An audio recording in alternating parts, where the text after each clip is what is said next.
কেন নামাজ পড়বা? নামাজে অনেক শান্তি, নামাজে অনেক তৃপ্তি, নামাজে অনেক মজা। আল্লাহর কোরআন অনেক সুন্দর, অনেক শান্তি। তুমি পড়ে দেখো, ওই নারীর ছবিতে শান্তি নাই ভাই। অশ্লীলতায় শান্তি হয় না, অতৃপ্তি বাড়ে, আরো দেখতে মন চায়।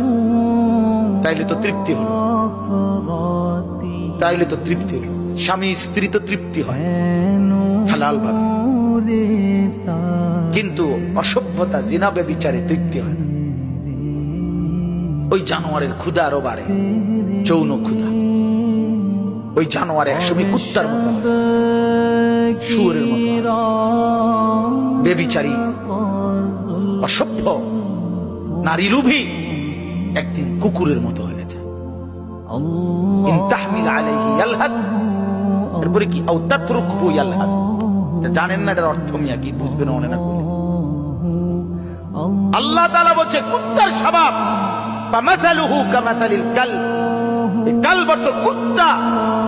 আল্লাহ বলছে দুনিয়া লোভী কুত্তার মতো। মানে কি? ইন তাহমিল আলাইহি ইয়ালহাস আও তাতরুকহু ইয়ালহাস। তার উপরে বোঝা চাপাই দিল, জিহ্বা বাইর করে দেয়, ছাইরা দিল, জিহ্বা বাইর করে দেয়। এটা অর্থ, আয়াতের অর্থ মিয়া। আল্লাহ বলছে নাফরমান কুত্তার মতো।